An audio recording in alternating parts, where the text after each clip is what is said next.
Hi, this is Billie Beene here with another segment of Truth by Billie Beene. Today's date is September 30, 2022. Special report, new. This is a new YouTube channel for me. I have a subscribe button in the lower right corner of my screen. Thanks for like, subscribe, and share. Okay, Mike from around the world plus other sources.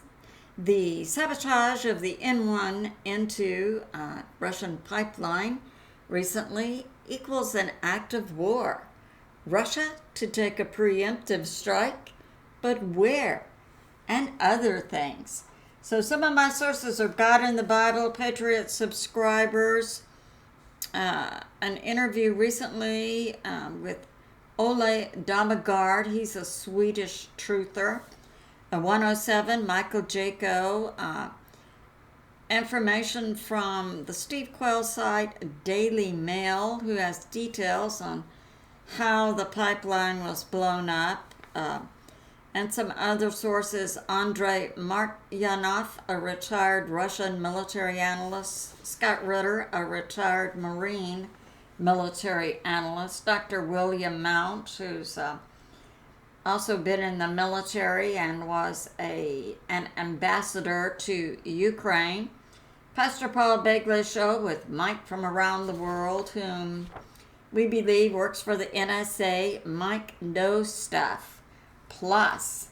So let's get started and see what's going on in the world that could lead up to that World War III that the deep state wants so deeply. I have a Patriot subscriber. The EAS, the Emergency Alert System, will be used October 29 to October 31. President Trump will be back November 1. We'll have elections in 120 days. And President Trump will be inaugurated March 4, and JFK Jr. will be the vice president. So yeah, that sounds reasonable. Okay. So we have now some new information coming out. The N1-N2 sabotage of the Russian pipeline was considered an act of war. And other things are going on in the world. Russia and China prepare for war. And they see in the U.S.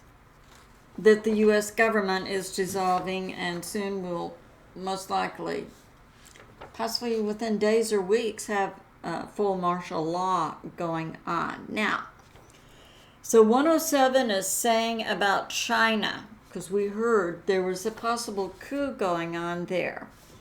He's saying that his house was surrounded by a full division of the People's Liberation Army, the PLA, and that to protect President Xi, he was never under arrest. And that currently a President Xi is conducting a purge inside China of people who have ties to the deep state. So that's going on. Now, inside Russia, according to 107, Russia is mobilizing 300,000. They're putting 750,000 on notice. But I notice he says they're receiving, all of them are receiving airborne training. So I'm not sure. Does this mean paratrooper training? Or does it mean exposure to an airborne bioweapon? So we'll see. So that's going on. And we see both China and Russia are preparing for war. Okay, so these new details are coming out, and I'll share these with you. So we know recently we heard about this pipeline blowing up that was going to Germany. And we have Finland, Sweden, Norway, Denmark. We have a Denmark island right here. But now we have new details that's coming out from at the Steve Quayle site from Daily Mail. And that was published on September 30. And Nickol, I suppose his title was like defense investigator, has details on how the pipeline was blown up. Now we had, and I presented in an earlier video, information about the German military being involved, and also the USS Kearsarge amphibious ship. My perspective was that these two groups could have been used as covers for a third group, and I'll give you the details here. And we had information also that it could have been remote, and it could have been set in place months ago. And now what's coming out from Nickol is a remote control submarine was used to set to release mines. So mines were set for hundreds of miles at different junctures of the pipeline, and they contained hundreds of pounds of TNT. And they were detonated either with a timing device or remote. Now we had information from a remote secret location. So we had information from Dr. William Mount that it was detonated from a location in England. So that's part of the shadow NATO. And the explosion was felt 800 miles away and registered on seismographs, 2 plus earthquakes. That was also verified by Dutch Sense. And within seconds, leaks developed along the pipeline. Millions of cubic meters of natural gas were released in the Denmark and Sweden waters. Okay, now this goes back to in February and in July, the JB entity made statements that the N2 would never be allowed to operate, and Victoria Nuland, part of the shadow U.S. government State Department, made similar statements in December of 21. So we have a U.S. Individuals representing the deep state and the shadow U.S. government making statements regarding a potential act of war against Russia, which has now been completed. So now we have this. Alexander Mercouris he's out of London, and and we have multiple sources: Dr. William Mount, Scott Ritter, multiple sources. So now part of Novo Russia is going to be Kherson, Zaporizhzhia, Donetsk, and Luhansk areas of Ukraine. Luhansk, Donetsk, Kherson, Zaporizhzhia. They're now today was the voting to take them in and make them part of Russia. So we now have this going on, and then Scott Ritter and other sources believe that I think that was Dr. William Mount's original map. Odessa and Kharkiv, this area will be taken in. Also part of Moldova, Transnistria.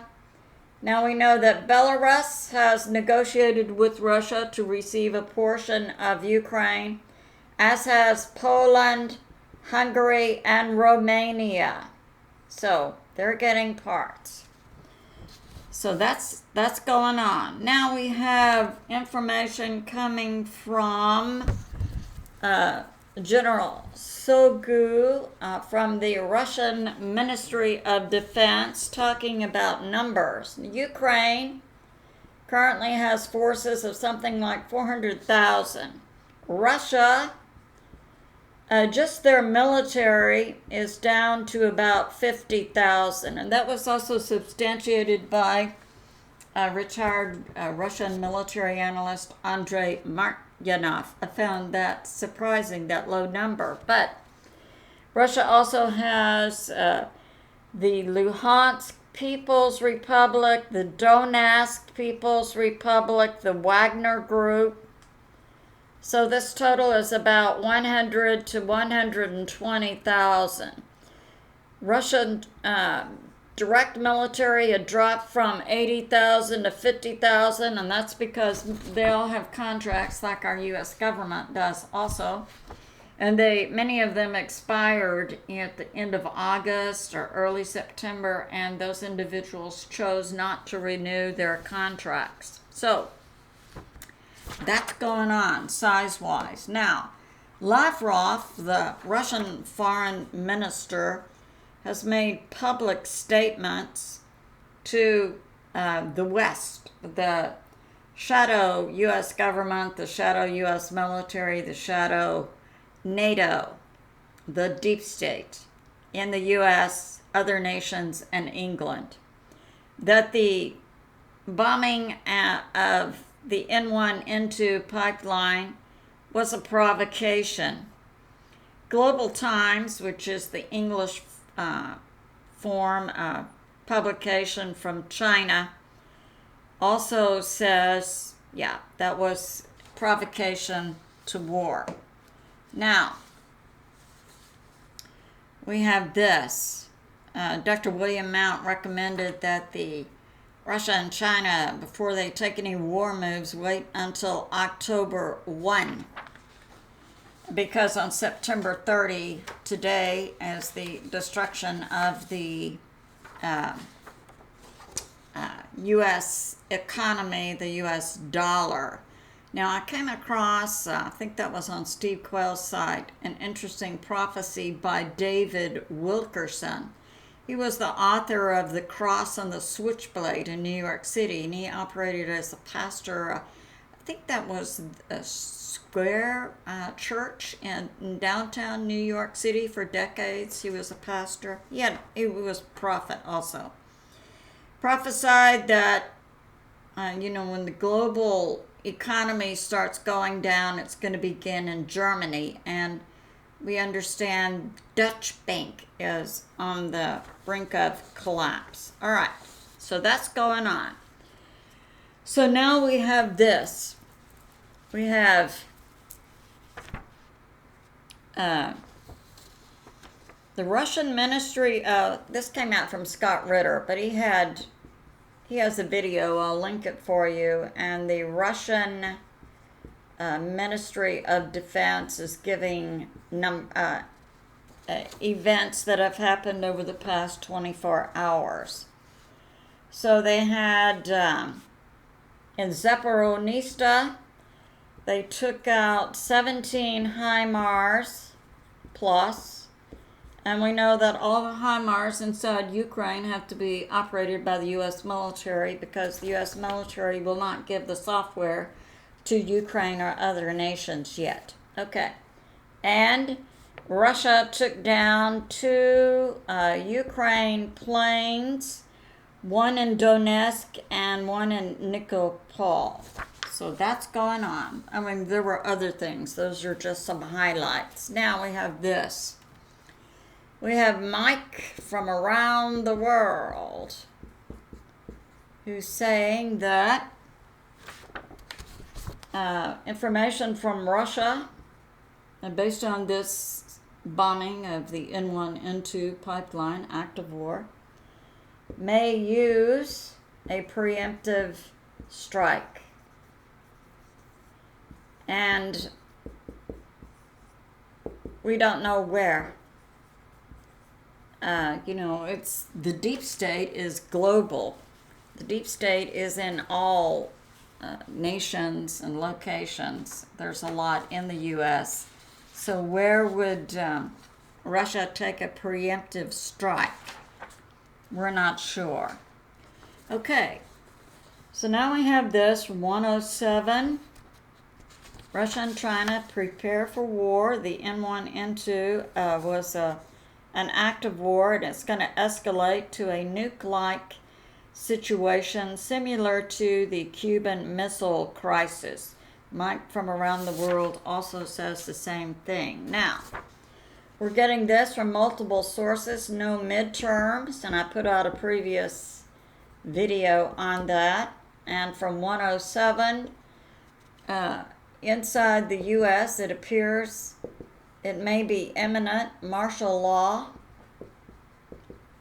And we're getting information from Mil K that the military is tired of, what's going on, and they want to move forward. And this information is, no midterms, and JB maybe take, step down based on the 25th Amendment. That has to do with this dementia of the clone. And President Trump back soon. So we'll see. But it's good to have cash, stock up on food and water. Oh, and another thing that Mike from around the world said, I'll be doing a separate weather update, is he predicted, he had information about Ian, the hurricane coming into Florida, and that it had taken out some type of deep state intel location that had trillions of dollars of intel equipment, has taken it out, and that Ian came in, and Mike from around the world knew about it 4 weeks before it came. Now he's saying an Ian-like hurricane could be developing right now off of Africa and headed for Texas. So we in Texas need to be in prayer, and we need to be praying, of course, for all nations around the earth for no war. I love you, and I'll see you soon.